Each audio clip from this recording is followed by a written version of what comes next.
Tô caminhando, meu coração tá acelerando um pouquinho. Tô começando a suar frio. Também estou um pouco preocupado com o que eles vão pensar da minha apresentação, sei lá. Talvez eles não gostem mais, enfim, estudei bastante, ensaiei na frente do espelho, então acho que vai ser de boa. Se você já experienciou isso na escola, faculdade, trabalho, antes de falar em público, mas foi lá e conseguiu falar mesmo assim sem maiores problemas, parabéns. Você experienciou a ansiedade natural e não há nada de errado com você. A ansiedade só se torna um problema quando ela compromete a realização das nossas atividades cotidianas. Voltando ao exemplo anterior, se uma semana antes da sua apresentação você teve insônia, não comeu direito, teve dificuldade para se concentrar, ficou acelerado e preocupado com a bendita apresentação e chegando lá não conseguiu apresentá-la, talvez a sua ansiedade seja algo mais sério que demande um tratamento especializado.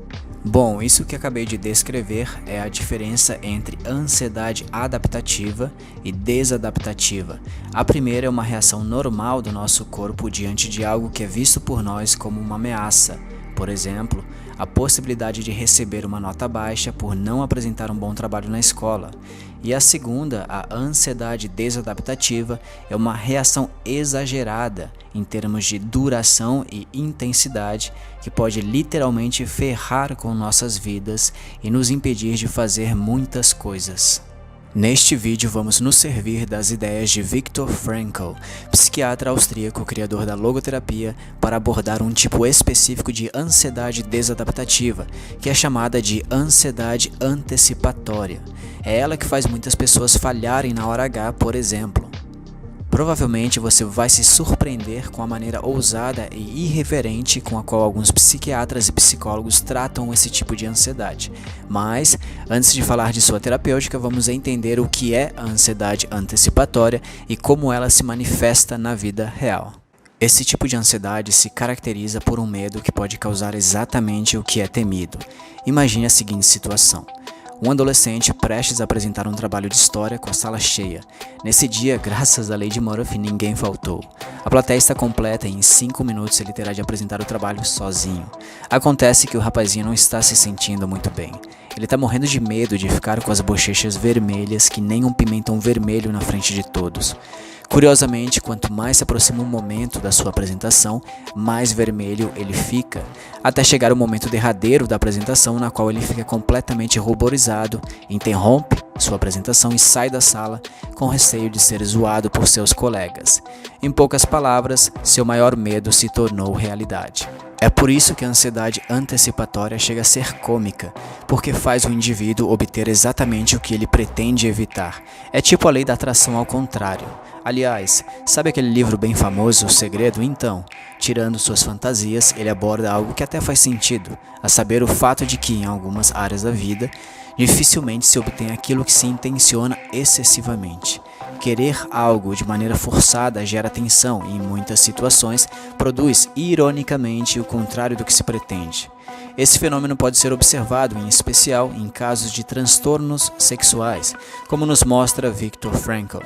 Quanto mais um homem procura demonstrar sua potência sexual, ou quanto mais a mulher tenta mostrar a sua capacidade de experimentar o orgasmo, menos chances de sucesso terão. O prazer é e deve permanecer efeito colateral ou produto secundário. Ele será anulado e comprometido na medida em que dele se fizer um objetivo em si mesmo. De acordo com Frankl, a fixação em uma ideia ou intenção, por exemplo, não ficar vermelho ao falar em público ou ter a melhor performance sexual de todas, é chamada de hiperintenção. Grave esse nome. Além disso, quando o indivíduo está nesse estado de intenção exagerada, é comum que a sua atenção se desprenda da atividade em questão e retorne para ele próprio, fazendo-o experimentar uma espécie de atenção excessiva ou hiperreflexão quanto ao que está acontecendo em sua mente e corpo. Bom, vamos retornar ao nosso exemplo anterior para a gente entender isso melhor. Sabe o rapazinho que está sofrendo de ansiedade antecipatória antes de apresentar um trabalho na escola? Pois então, ele está com a hiperintenção de não ficar ruborizado, pois ele realmente não quer ficar com as bochechas vermelhas na frente dos outros. Simultaneamente a essa intenção forçada, é provável que uma série de pensamentos invadam a sua mente, tais como: os outros vão rir de você se o verem ruborizar. Eles vão achar que você não estudou o suficiente ou que está envergonhado. Você vai ficar ainda mais tenso do que já está, e assim por diante. Entreter esses pensamentos, dar corda a eles, é precisamente a hiperreflexão. Em suma, todo esse processo constitui a ansiedade antecipatória, cuja principal consequência é a experiência daquilo que se pretende evitar. O medo de ficar ruborizado faz o adolescente ficar ruborizado, e o medo de falhar na hora H faz a pessoa falhar na hora H. Então, qual é a solução para esse problema? No livro Em Busca de Sentido, Viktor Frankl propõe 2 técnicas para tratar a ansiedade antecipatória. A primeira delas é a técnica da intenção paradoxal e tem como objetivo neutralizar a hiperintenção. Um paradoxo é algo que contradiz a lógica aparente das coisas. Sendo assim, a intenção paradoxal é a determinação planejada de agir de uma certa maneira que contradiga o que se deveria estar fazendo. Podemos ilustrar isso da seguinte maneira. Sabe aquela situação chata pra caramba quando você está deitado na cama, rolando de um lado pro outro, com os olhos esbugalhados, tentando pegar no sono, mas parece que quanto mais você tenta, mais difícil fica? Pois é, isso é a famosa insônia e pode ser bem frustrante.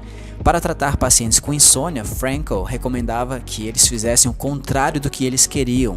Isso mesmo, em vez de ficar lutando para dormir, tentar ficar acordado o máximo possível.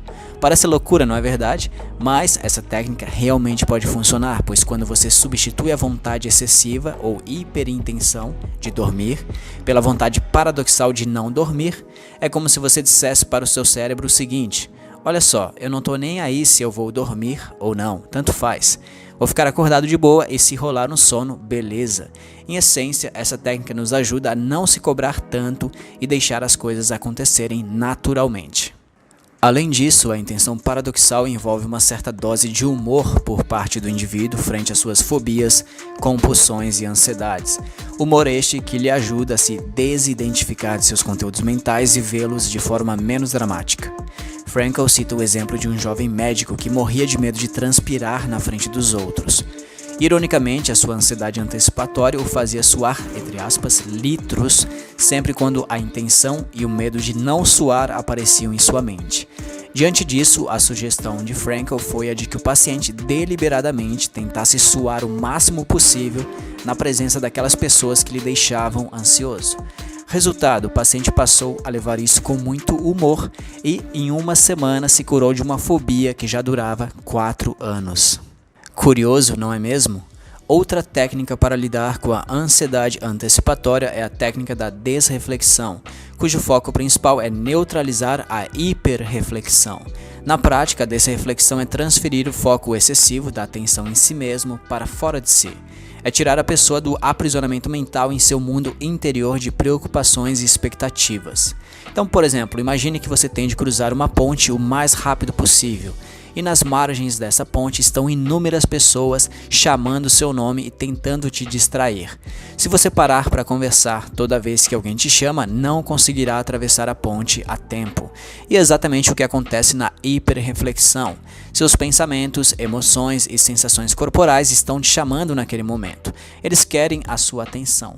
Logo, é necessário não dar atenção a eles, ou seja, desrefleti-los e seguir firme em seu objetivo. Basicamente, essa técnica substitui a tensão física e a preocupação excessiva consigo mesmo pela entrega e o comprometimento com a situação. Enfim, a técnica da intenção paradoxal trata da hiperintenção e a técnica da desreflexão da hiperreflexão, que são fundamentalmente os 2 núcleos da ansiedade antecipatória. Agora, não espere que essas técnicas sejam tipo uma varinha de condão que resolva todos os seus problemas num passe de mágica, tá certo? Mas, no contexto de uma terapia, elas podem ser bem poderosas e fazer toda a diferença. É por isso que elas têm sido utilizadas no tratamento de transtornos de ansiedade, fobias e transtorno obsessivo-compulsivo, que estejam acompanhados de ansiedade antecipatória. Se você gostou desse vídeo, deixe seu like e se inscreva no canal para receber as nossas atualizações. Até mais!